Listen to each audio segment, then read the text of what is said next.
Then we move on to Leeming and Paterson. So Ted Leeming and Morag Paterson. They're based in Scotland and Italy. They've been doing this project that they started, I think, 12 years ago called Zero Footprint. Zero Footprint, they shot in Scotland from, what would you say that is? And I know it in inches. How large would that space be? Not much larger than this piece of paper. They shot every single day from the same perspective behind their house. And you see the world unfolding in front of you. It's so dynamic and beautiful, exciting. And you see the changes in the environment and the dynamic changes in the weather, but it doesn't feel, again, it's not landscape photography in the sense that it's descriptive. It's moving you somewhere. Could I be there? Could I project myself into that place?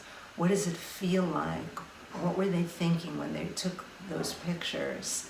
And they work together, and they're working on a new body of work about Zero Footprint, and we will be showing some artifacts from that current work. And then they work separately. They each have a separate practice. Morag, who is incredibly dynamic, has been working on a project called Ode to Pluto, and it was a real journey for her into memory, because she found her grandfather's paints and she started integrating them into her photographic practice. And it kind of was not a literal, again, description of her relationship with her grandfather or what her grandfather did, but a coming together of this place of memory. And Ted's work, Ted is, as long as I've known him and worked with him, he's been a very active climate change, committed climate change. Campaigner? More than campaigner, very, very involved in that world while being a fine artist for many, many years.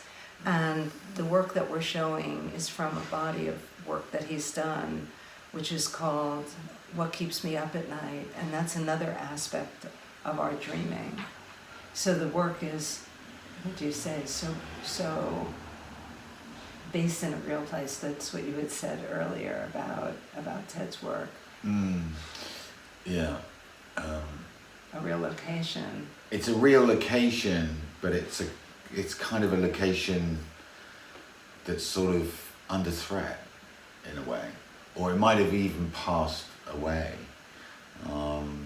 It's haunting though. Haunting for sure. There's a mist. We don't know exactly where we are.